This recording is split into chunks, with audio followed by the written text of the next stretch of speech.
Assalamualaikum warahmatullahi wabarakatuh. Perkenalkan, nama saya Cut Yulia Apriani, kelas BPI 6C, Prodi Bimbingan Penyuluhan Islam dari Fakultas Dakwah.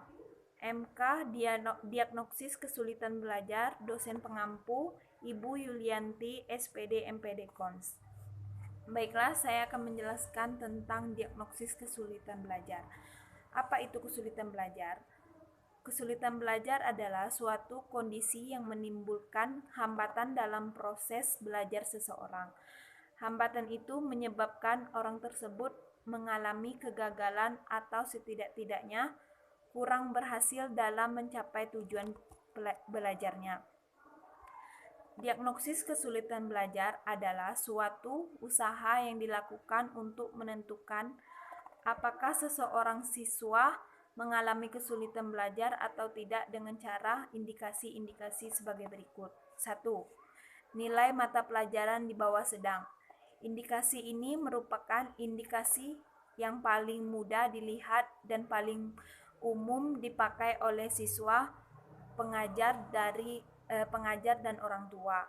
Yang kedua, nilai yang diperoleh siswa sering di bawah nilai rata-rata kelas. Indikasi ini dapat juga menunjukkan bahwa seorang siswa mengalami kesulitan belajar.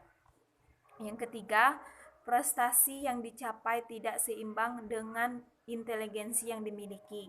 Misalnya, seseorang siswa yang prestasi belajar sedang-sedang saja, tetapi mempunyai tingkat inteligensi di atas rata-rata.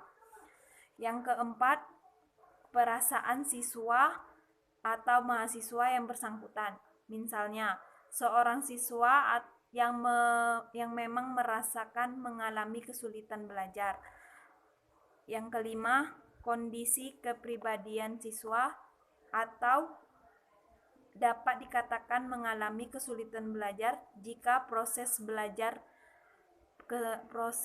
mengajar siswa tersebut menunjukkan gejala-gejala tidak tenang, tidak betah, tidak berkonsentrasi, dan lain sebagainya. Nah, ada juga tentang faktor-faktor kesulitan belajar. Yang pertama, faktor-faktor kesulitan belajar itu dibagi menjadi dua. Satu, faktor internal. Faktor internal siswa yaitu hal-hal atau kendala-kendala yang berasal dari dalam diri sendiri. Yang kedua, faktor eksternal siswa yaitu hal-hal atau keadaan yang datang dari diri yang datang dari luar diri siswa. Nah, faktor internal siswa meliputi gangguan dan kekurangan psikofisik siswa yaitu yang bersifat kognitif atau ranah cipta, antara lain seperti rendahnya kapasitas intelektual atau inteligensi siswa. Yang kedua, yang bersifat efektif, ranah rasa, antara lain seperti labilnya emosi dan sikap. Yang ketiga, yang bersifat psikomotor, ranah karsa, antara lain seperti terganggunya alat-alat indera penglihatan dan pendengar seperti mata dan telinga. Nah, yang kedua, faktor eksternal siswa. Faktor eksternal siswa meliputi situasi dan kondisi lingkungan sekitar yang tidak mendukung aktivitas belajar siswa. Satu, seperti lingkungan keluarga. Contohnya, ketidakharmonisan hubungan antara ayah dan ibu dan rendahnya kehidupan ekonomi keluarga. Yang kedua, lingkungan perkampungan, lingkungan perkampungan atau masyarakat. Contohnya, wilayah perkampungan, kumuh, dan teman sepermainan yang nakal. Yang terakhir, lingkungan sekolah. Contohnya, kondisi dan letak gedung sekolah yang tidak baik, buruk seperti dekat pasar, kondisi guru serta alat-alat belajar yang kualitas rendah. Nah, yang terakhir ada juga langkah-langkah mengatasi kesulitan belajar. 1. Lakukan diagnosis kesulitan belajar untuk menentukan apakah seorang siswa mengalami kesulitan belajar atau tidak. Untuk dapat menentukan, gunakan indikasi sebagai yang telah diuraikan.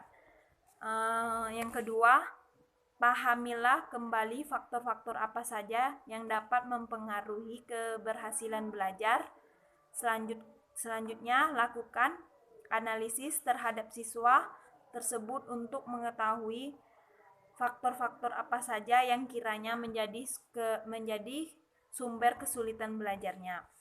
Yang ketiga, setelah sumber latar belakang dan penyebab kesulitan belajar siswa dapat diketahui dengan tepat, selanjutnya tentukan pula jenis bimbingan atau bantuan yang perlu diberikan kepadanya. Dan yang keempat, sesuaikan dengan jenis kesulitan belajar yang dialami siswa dan jenis bimbingan yang perlu diberikan kepadanya, dan tentukan pula kepada siapa kiranya yang perlu berkonsultasi.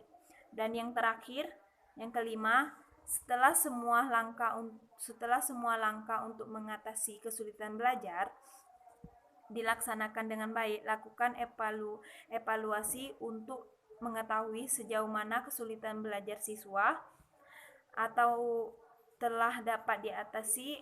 Evaluasi tersebut hendaknya dilakukan secara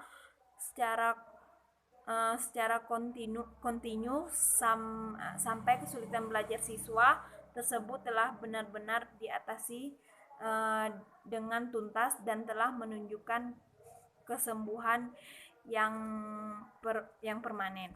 Nah, itulah dapat yang saya sampaikan. Lebih dan kurangnya saya mohon maaf. Wassalamualaikum warahmatullahi wabarakatuh.